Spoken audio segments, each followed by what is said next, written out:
Can he claim a 28th Grand Prix top 8? Let's find out. It's time for the final round of Swiss here at Grand Prix Vancouver.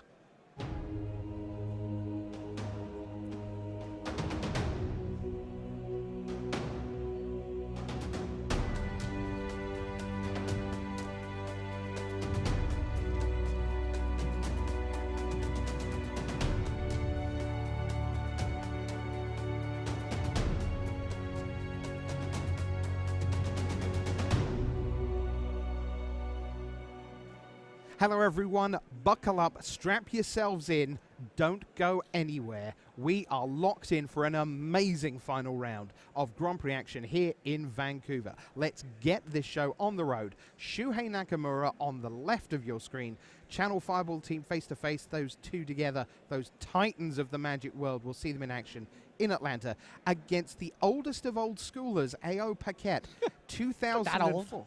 Shuhei was playing before he was. Shuhei was at the Worlds that AO took second in. Right, 2004, runner-up behind the then 14-year-old. Sorry, I'm just like, we had Michael Gurney last round. Right. So he's maybe 30? A youngster.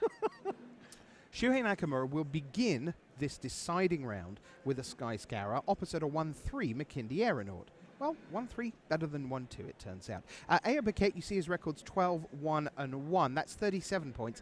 It's functionally no different to the 12-2 on this occasion because Nakamura wins, gets to 39 points. That's enough for top 8. Paquette wins, gets to 40 points. That's enough for top 8. The cheeky little free block. I'm just looking like I'm seeing if you're going to block. Reality Hemorrhage is the last 2 points of damage to kill this aeronaut.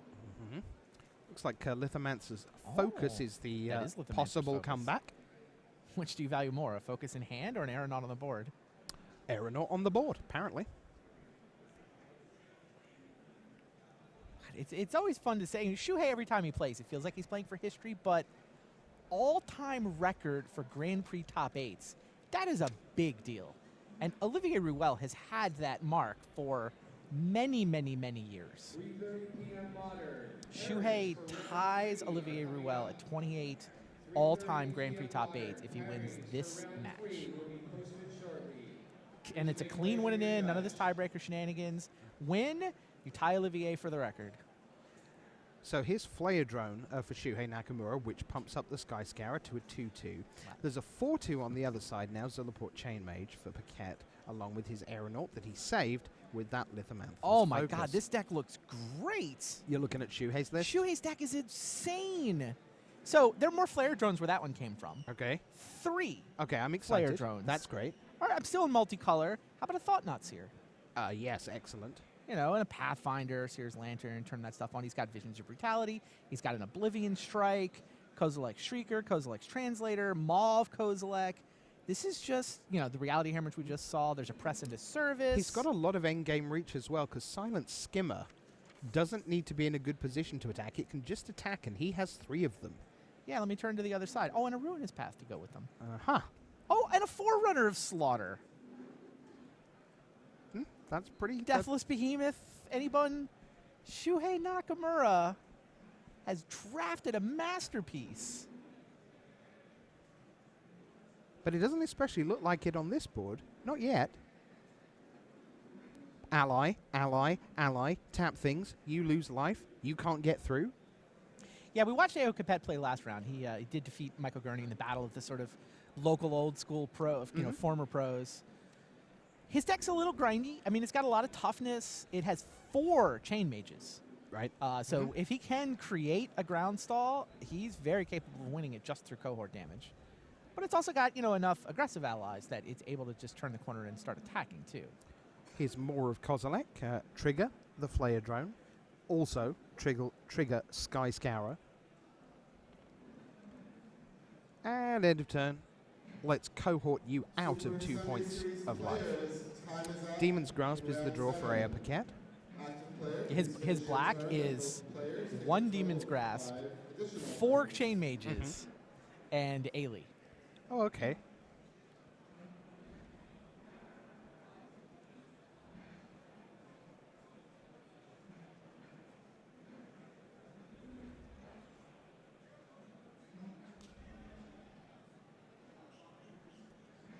Gabe Carlton Barnes against Ben Weitz, Eric Fröehlich against Adam Jansen, Eugene Hwang against Eric Severson, Yao Yu Yang against Jeremy Desani, Chris Hewitt against Marcel Zafra, and this.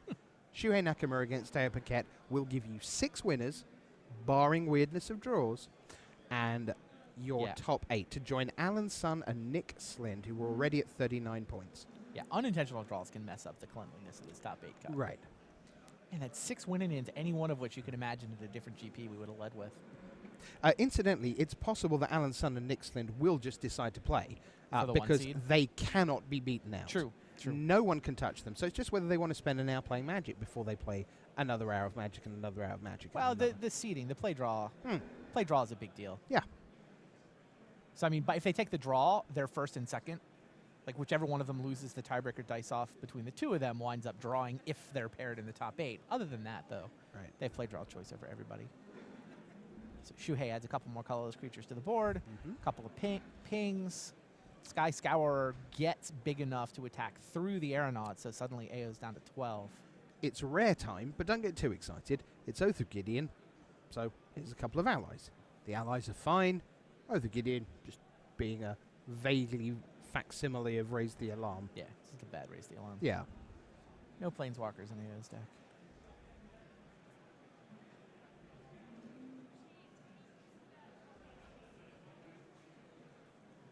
Just checking what Silent Skimmer does. Well, it attacks and doesn't die to the aeronaut, so it gets to attack. Unless Spawnbinder Mage wants to start cohorting. But then he's got to worry about the ground. I mean, Shuhei is definitely ahead on this board. Not by a ton, but every time he saves up 2 colorless cards to get 2 triggers in the Sky Scourer, then it gets to attack. Yeah, and he thinks, hey, how about we get rid of this tapping machine over there? And that very clearly tells you that Shuhei regards himself as the aggressor in this. Otherwise, you Oblivion Strike the Chain Mage. Oh, yeah. Shuhei's a beatdown for sure. But now AO's, does he want to tap something? Does he want to use his Chain Mage? He does. Oh, he's got the allies. He gets to do both. Right, I forgot about the 2 allies. The 2 yes. to out allies. So here's Visions of Brutality. Funny. Would you like to block? Well, you can't. You can't. Would you like to attack? You'll take can. This is exactly where Visions of Brutality is amazing. Where you kind of just wanted to say no blocking anyway. And Shuhei's ahead enough in the race that... Yeah, we saw a bad Visions of Brutality in a round I did with Marshall a couple of rounds back. And we were talking about really, this is the deck, Shuhei's deck, is where Visions of Brutality wants to be. It isn't some weird pacifism variant for lots of different decks. It's an aggressive tempo play in a black-red aggressive deck. That's what it wants to be. And the further you move away from that, the less good that card is, and the more situational, and just the less efficient. And in the match we saw, Eric Fröehlich just ignored it utterly. It's like, yeah, sure, you was against Michael Bonder. Yeah, don't care. Attack. You're dead first, and you were dead first. So play with care, that one. It can come back and bite you. But here, super. All right, Immolating Glare. Down goes Flare Drone. So, I mean, it's a pretty good trick for AO to have up his sleeve right there. Just doesn't look like it's actually going to be enough. All right, Chain Mage hits for 2. Oh, Isolation Zone off the top. Now this is starting to add up to enough defense.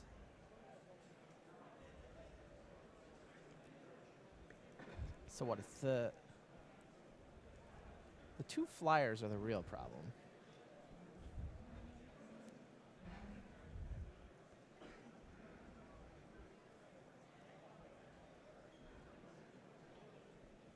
Isolation Zone can deal with one of them.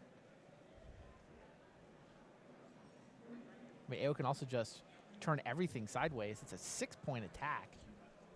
Create a race here. Yeah, Chain Mage is attacking this time.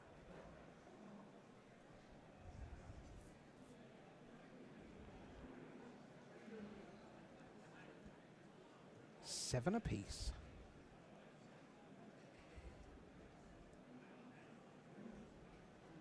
Well, he's even got himself in a position where he could get in the 1-point attack, 1 to both of us with the aeronaut next turn is the difference between 7 and 6. It's a very important point of damage that he can still potentially deal next turn.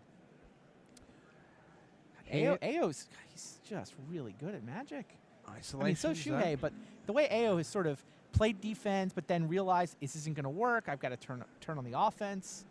It was a very dramatic shifting of gears over the course of the last turn cycle. Skyscanner comes in. Yeah, and then suddenly Culling Drone has to play defense. 2 removal spells out of Ao Paquette. I mean, Isolation Zone did come off the top, to be fair. Mm-hmm.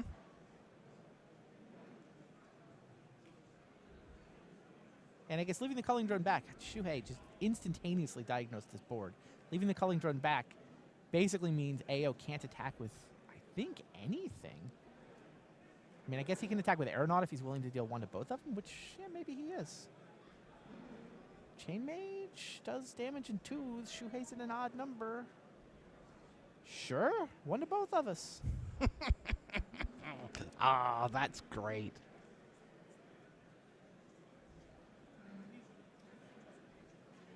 Let's play this kind of Magic.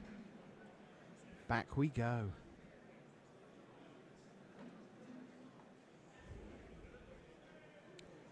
Does Shuhei have 1 Oblivion Strike or more? I think it's just the 1. He's got to ruin his path, though. Okay. So what? This is... I think Shuhei has to win this turn. Ao can Chain Mage him down to 4, untap. What? Oh, Chain Mage him to 2 and attack with everything. If Shuhei attacks with anything, then Ao has a lethal crackback, is I think what it amounts to. So it's Deathless Behemoth, Sky Scourer goes up to 2/2, in with the Culling Drone and the Sky Scourer. So it's double block to trade on the Culling Drone, but then encircling Fisher. God. Kills the Culling Drone, creates a bonus attacker, and fogs the attack from the Sky Scourer. Shuhei, you know what that does. He's just hoping he's got it wrong because... Yeah, you haven't. That is what it does. Chain Mage hits him for 2. Shuhei's at 4. This Alpha Strike's lethal. Shuhei's tapped out. Leave Chain Mage in 1. Attack, attack, attack. Yeah, you block the land, you take 2, and then you get Chain Mage for 2. Ao Paquette kills him for Xaxes. Ao Paquette says, not so fast on this history stuff. There it is. I don't want Shuhei's not getting his 28th Grand Prix Top 8 on my watch. I want my first Grand Prix Top 8. Ao somehow doesn't have a Grand Prix Top 8. He doesn't travel. I was going to say, what do you mean first? Okay, because he has Pro Tour Top 8s. Yeah, obviously. Yeah. In like, what, 5 starts, 6 starts? Yeah, it's some crazy both small in the same year, starts. 2004, Amsterdam, 2004, and then the World Championship where he was the finalist. So nearest us, by the way, missing from the feature match. we do. We'll find out what's going on there. You can see Eric Severson and Eugene Hwang going at it there. In the background is the Gabe Carlton Barnes match up against Ben Weitz. Ben Weitz on the far side, Gabe Carlton Barnes with his back to us. There's Adam Jansen from Hot Sauce Games. Yeah, that's the table where Eric Fröehlich used to be sitting across from Adam Jansen. So hopefully we can get a result out of that one. Yeah, I saw Eric post to Twitter after this draft. It was like, open blanks, past blanks. Don't think there was anything I could do. And he won 2 matches with it, did Eric Fröehlich. But the run ended. It was Adam Jansen dispatching Eric Fröehlich in 2 quick games. Eric does not get Grand Prix Top 8 number 15. Instead, Adam Jansen gets hit Grand Prix Top 8 number 2. All right, so that means we are going to stay put with Shuhei Nakamura against Ao Paquette for their game number 2. We'll see if we can get table 4 moved up onto one of our camera tables. It looks very much to me like that is precisely the judge is explaining to them in the background right now. What is occurring. Yeah. Yep, that is what's happening. But we are getting ready for game number 2. We'll also look at Ao's legs going under the table. That's kind of how I remember him. Very energetic guy. Right. We will also try and get you updates from the 2 matches that weren't able to squeeze into the feature match area. That's Yao Yu Yang up against Jeremy Desani, the player of the year, and Chris Hewitt against Marcel Angelo Zafra. They are both playing win and ins as well. I saw Eric post after the last round when he was 12-2. Mm-hmm. You know, and what he said, I mean, I hope he still feels this way. He said, good result either way. You know, he's gotten to 12-2, Sure. didn't like his second deck all that much. He was 5-0 in draft. But did pick up the loss, so 12-3, that's 3 pro points, and a lot of great practice with the format as well. Just doesn't quite get to top 8. Okay.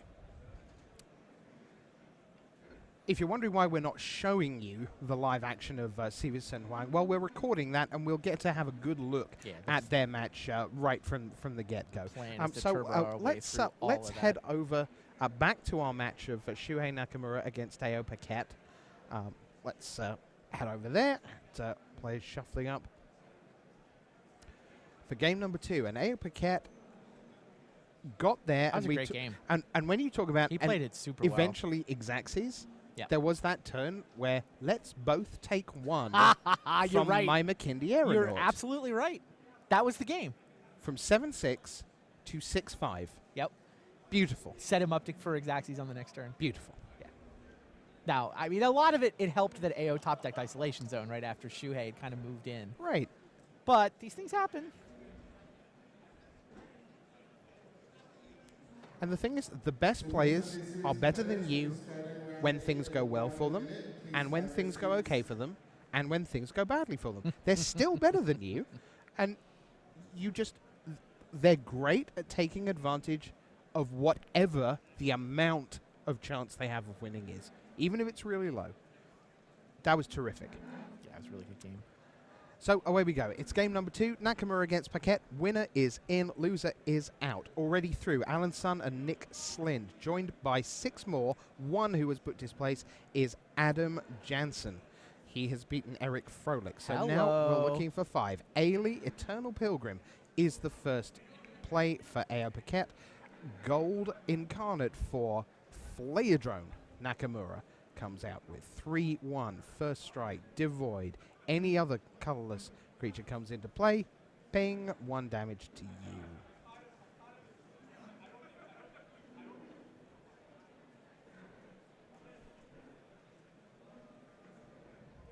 Super Sunday Series players, you have 15 minutes for round 8.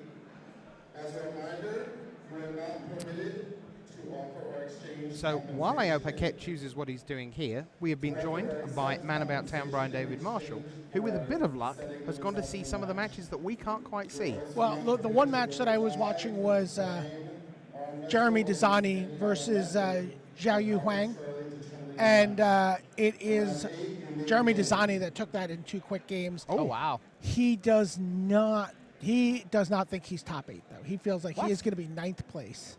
Just letting you know, because I couldn't tell. He seemed very despondent. You know, I thought maybe he had lost, but he said, "Yeah, I think I'm going to be 9th." Well, he is 14th coming into this. So. Like, you have to cross-reference the standings with the pairings to realize that everyone above him is paired against each other, and none of them can draw. Right. So I mean, he might not be aware that nobody drew. Crazy. Yeah. No. If you look at the standings and you're 14th and you win, you probably do expect. Or 9th. virtually no one drew. Right. Only, 1 draw. He was one of our 6 winning ins. We've got Jeremy Desani in this top 8. Yeah, he was last on breakers amongst the X2s. You don't expect to be last on breakers amongst the X2s at a, what is this, 1,900 and something person GP. It just happens that it worked out where nobody could draw. So, true story. Yes? I just had a real panic there. Why? Because it has been known for pairings boards to give you 1 to 48 on page 1. Oh, God. And 50 to 99 on page 2. And table 49 turns out to be the one that you didn't realize wasn't there. We're fine. We do have every single pairing here. We have checked every single. Well, I just looked at 14 people at X2 or better. And if there's only 1 draw, then that leaves 12 players. So Chris Hewitt and Marcel Angelo Zaffer is the one match that we don't have in the feature match area that will produce someone in the top 8. We now have Adam Jansen and Jeremy Desani joining Alan Sun and Nick Slind. And then winner of Hewitt Zafra, Hwang Severson, that's our turbo match. Carlton Barnes, Ben Weitz, they're under the lights now. And this, AO Paquette, Shuhei Nakamura. And they're racing. They're once again just kind of brawling and throwing damage. Oh, double flare drone in an almost entirely colorless deck's got to be good, right? Yeah, that ought to be filthy. But Eiley's good, shoulder to shoulder. AO's even got the ability to give his team vigilance with the McKindy Patrol. But he can looks like he can only do one thing a turn, even with 5 mana. It's like, do you need to isolation zone? Take one of those creatures away? I didn't see any 2s. I didn't get a great look at his hand. I mean, it feels like the point in the game where you really need to do 2 things. Because I feel like he's behind in the race right now, if Shuhei has anything in his hand.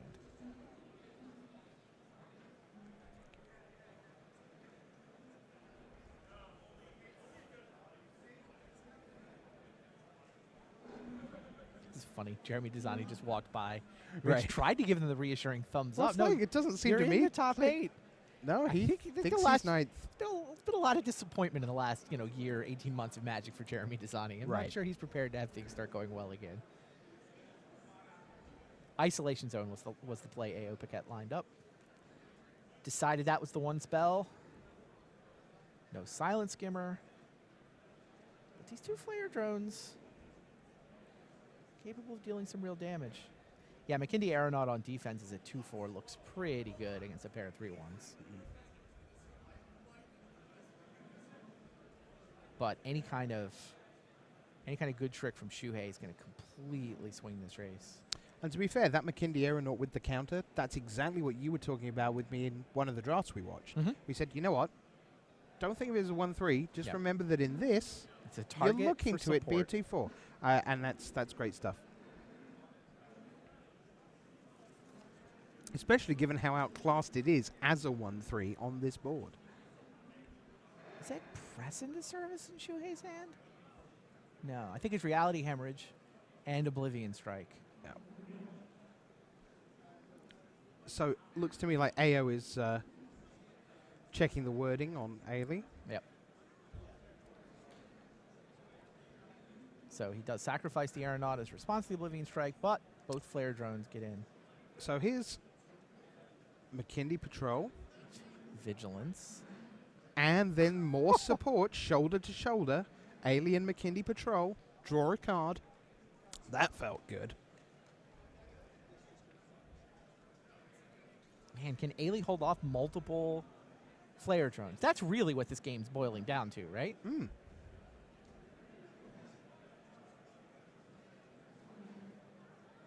All right, 1, 2, 3, 4, 5. I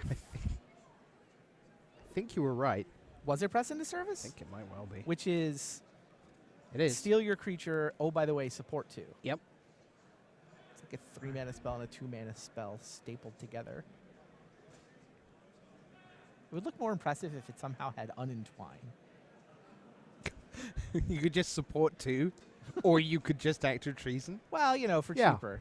Yeah. But I mean, you think about it, like it looks like it's a 5-mana sorcery, but it does 2 things, each of which is worth a whole card.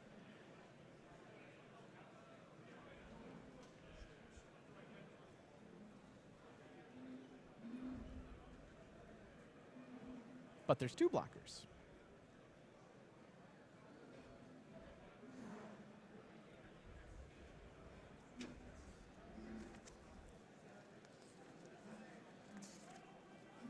Let's also remember Encircling Fissure, which is something we've seen do work before. You can imagine Shuhei going for a win at some point, having pressed into service and been blanked.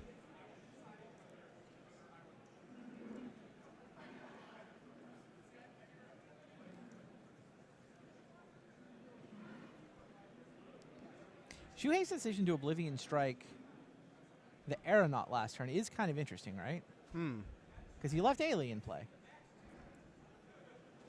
Can he... And I mean, it's funny. Her ability to sacrifice another creature, he can't press her into service and then have her eat herself. No. Would be the dream here. But sacrifice another creature to gain life equal to the sacrifice creature's toughness. I mean, Ao's tapped out. So here is the press into service. Indeed. Boom. Support. So now it's I'll have Ailey. And 4, in I 5, come. 6, 7, 8, 12. Those are all 4-power attackers. So Paquette must block. Yeah, it's lethal. And they all basically trade with McKinley Patrol. Except the first strike First strike on the is flare drones. a very complicated ability. So McKinley Patrol has to chump. He's not gonna. Doesn't want to fight Ailey. Doesn't matter. I mean, he has to chump something. He can chump his choice of creatures. Take 8. Yeah. Oh wow. Shuhei sacrifices his own flare drone for life. For 2 life. Crazy. AO at 3, Shuhei at 8. But let's remember that AO now has mana to work with and has Encircling Fissure. Oh my god, there's Once Isolation again. Zone. Uh-huh. I think, despite that huge swing that last turn, I think AO is going to do this. Well, the fact that Shuhei was willing to sacrifice his flare drone just for 2 life makes me feel like he's got a plan that didn't require him having a creature. Right? Well, no, not 2. Anyway, because he didn't know about the Isolation Zone that was coming. Here's Silent Skimmer.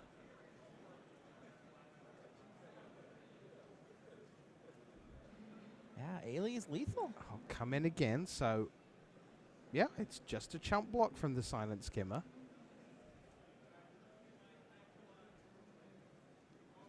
So tense, 4 against 3. And Shuhei's empty-handed, right? No, 1 card face down in front of him. Mortuary Mire for AO Jeez. Paquette. What would you like to draw next turn? Do you want one of these? The Aeronaut.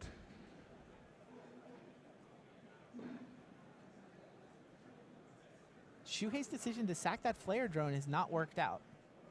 Is that fair? Mm-hmm. Once again, AO had the Isolation Zone. He has both of them this game. And it left Shuhei without an attacker, which means that Ailey just gets to attack him. McKinley Aeronaut goes on top. Any more for any more? Yes. Shoulder to shoulder. To draw onto the Ailey. Aeronaut Draw the Aeronaut. and play it Yes. with mana available to sacrifice it to Ailey if needed. AO Paquette is going to stop Shuhei Nakamura from Grand Prix Top 8 number 28. I hope AO goes to the Pro Tour. Oh, jeez. Another Flare drone number 3. And AO's trying to decide. Well, I mean, he's sitting there with Encircling Fissure. Right.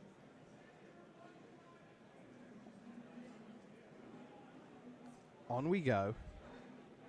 Paquette looks to be in.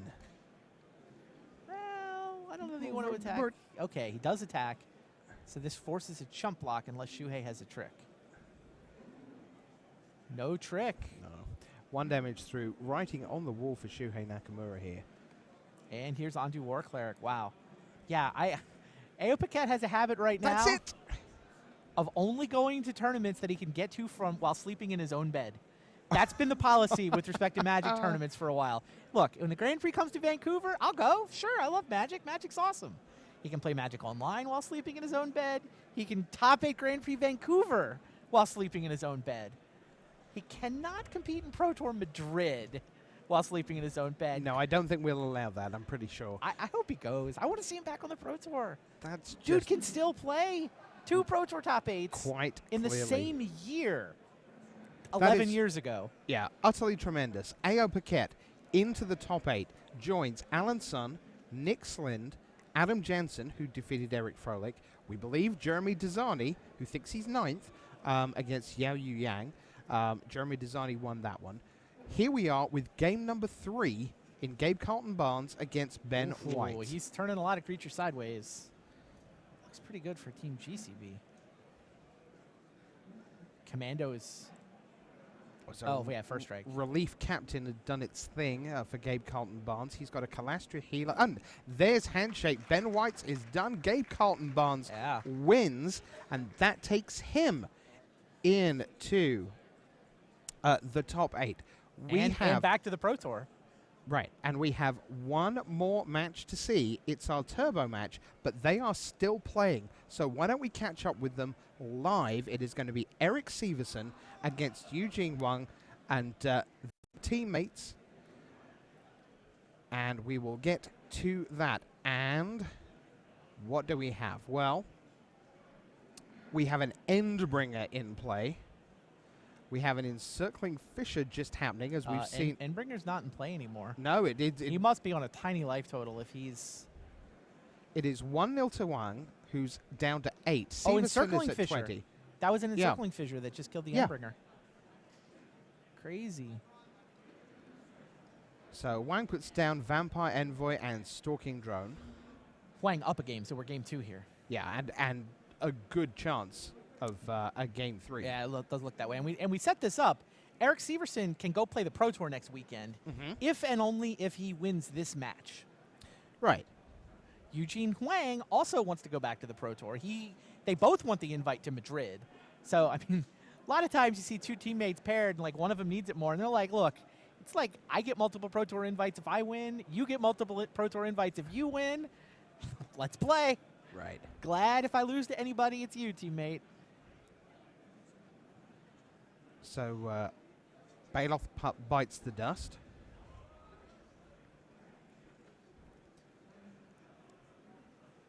Both have a couple of GP top 8s on the resume already. Now we've got 2 allies here from Allied Reinforcements, and that takes care of business. So we're going to see a game 3, which is great. It's always a little bit unsatisfactory when you're coming towards the back end of a game and you're not quite sure how the flow's gone.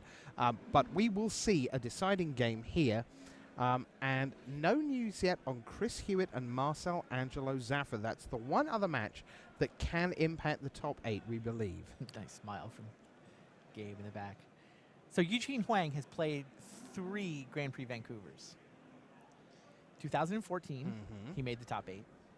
Okay. 2015, he went 12-3. Feeble. And now this weekend. Okay. Yeah, that's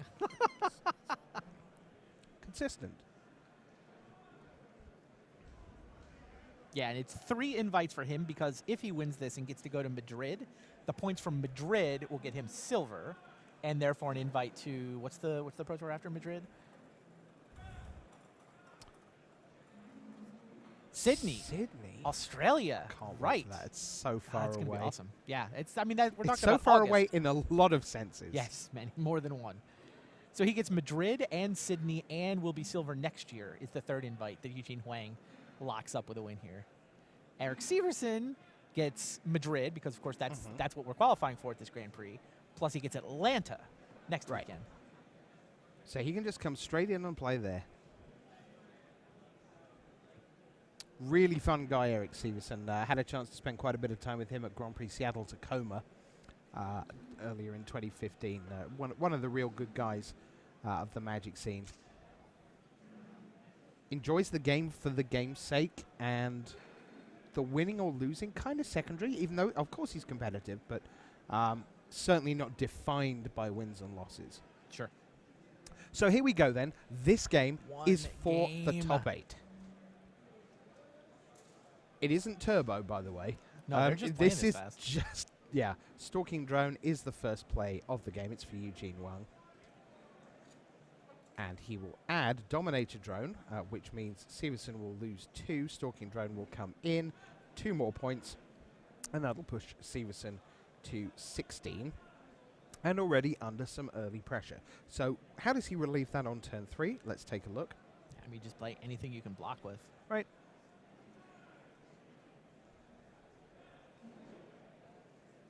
It's a pretty good black-green colorless curve from Eugene Hwang. Haven't seen a ton of this. Yeah, so a good answer to that is Scion Summoner. There it is, with Chum. Brought along 1, 2, 3, 4. Wow. Eyeless Watcher. Yeah. Going wide. Attacking with the Stalking Drone because he's content to trade it for Scion Summoner. A little bit surprised Eric didn't trade.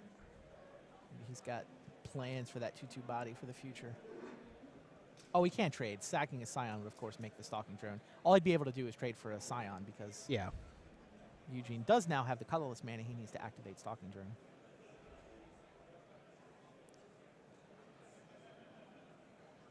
All right. So it's support 2 Yeah. off the 3/1 Saddleback Lagak. Now it's a 3-3 and a 2-2 blocker, and a 3-1 for that matter.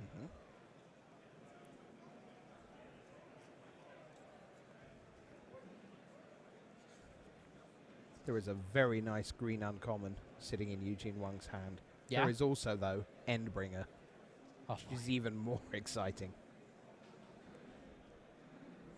but now he doesn't have any colorless mana.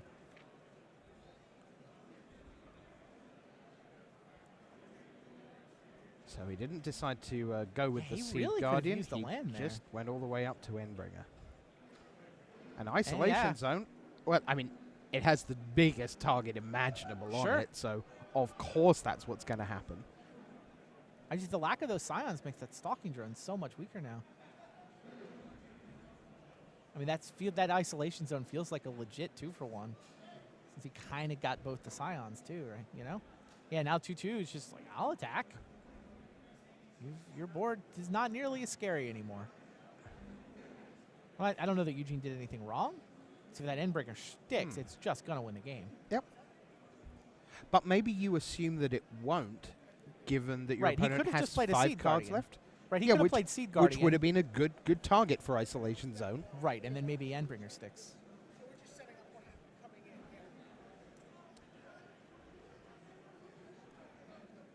So Seed Guardian, a prime uncommon, 3/4 reach. If it dies, different to Exile, don't forget, but if it dies, you get an XX green elemental, and the X is the number of creature cards in your graveyard. Severson goes in with Scion Summoner and Saddleback Lagak. Yeah, he played the Beastmaster first. So they are 4/2 and 4/4. And Seed Guardian isn't that great at the moment, as you see the absence of creature cards in I mean, Hwang's it sees graveyard. itself. You get a 1/1. Right. Not great, but still 3/4 for 4.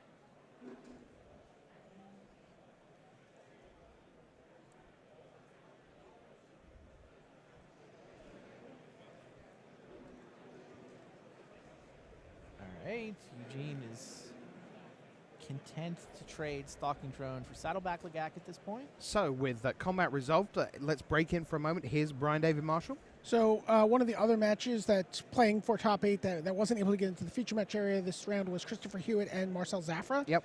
And Christopher Hewitt wins 2-0. Wow. He has the Black-White Vampires deck that I think Gabe Carlton Barnes might have wanted to be in. He has all the cards, all the Black Vampire cards Gabe didn't have. This is the 3rd straight Grand Prix where Marcel has lost his win in it. Oh, my God. All right, thank you very much to Brian David Marshall for that.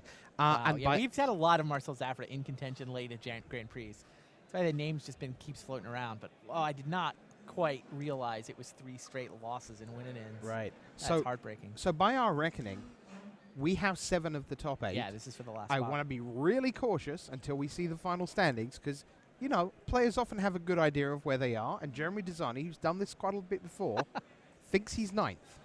We don't quite see it that way. But, you know, everything's unofficial from this end. It's funny that Brian was talking about how all the Black-White Vampire cards that Gabe Carlton Barnes maybe wished that he'd had. They're both on table 1, right? Those were the 2 win-and-ins on table 1. Well, GCB won the other one. I think he's feeling just fine about his draft at this point. Right. He's in the top 8. I don't know. Does Brian know that? So Gabe Carlton Barnes, Adam Jansen, A.O. Paquette, Jeremy Desani, Chris Hewitt, Alan Sun, Nick Slind, and somebody at the end of this game is our best guess for the top 8.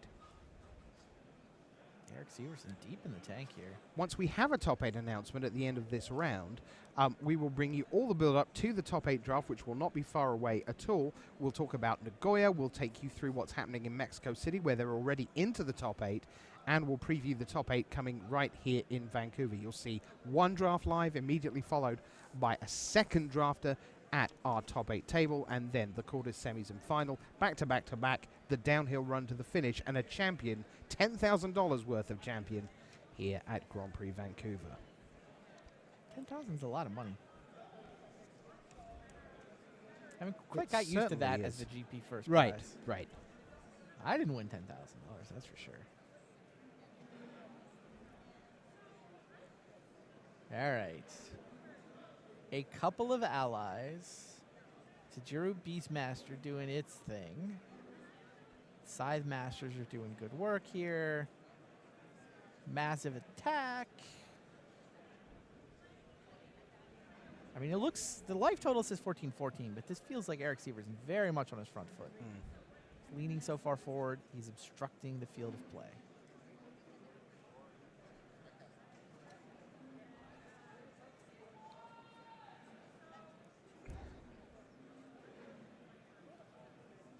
Yeah, Eugene looking like he's starting to struggle. So the dice are, is it the number of Beastmaster activations?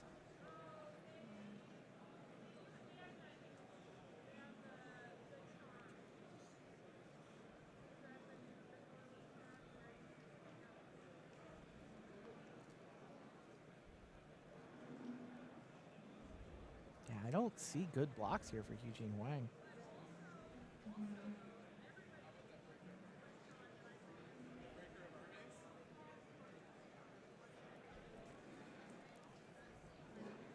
Okay. Double block, block.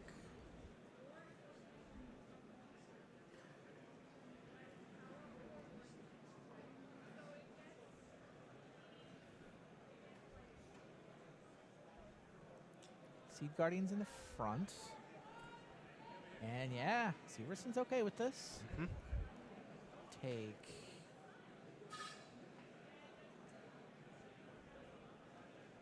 Take some damage.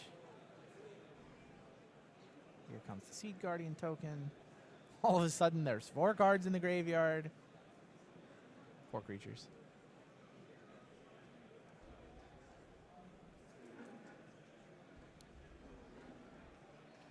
And it just goes like Shrieker for Eugene. Yeah, Eric got through 4 damage last turn and killed 3 creatures, losing only 1 of his own. And now the Scythe Masters are able to attack. Really wants to play an ally and get a Beastmaster trigger, though. Just in we come. Yeah, I mean, there's only the one good blocker. 4/4, steps in front of 3/1 first strike. Elemental token crosses its fingers. I'm not sure it has fingers. Eugene can cross his fingers. So if there's any kind of trick to kill his 4/4, I have no idea how he survives next turn. All right, double block on Beastmaster. Encircling Fissure. That has been such a beating this round, not just in this match. Hedron Crawler, sure. This should be it. Yeah, Eugene down to just the 4/4. It is Not it. good enough. Wow. Eric Severson is through, and he... Oh, boy, does... Wow. You're looking at what it means to make the Pro Tour. Oh, yeah. Yeah, Right first there. the exultant. Ah. Yeah, the exultant hands in the air, and then just the, like, that just relief, really. Right. And then the, oh, my God, I did it. The dawning realization kicks in right away. That is terrific. Eugene Hwang, lovely human being. Eric Severson is going to the Pro Tour in Atlanta.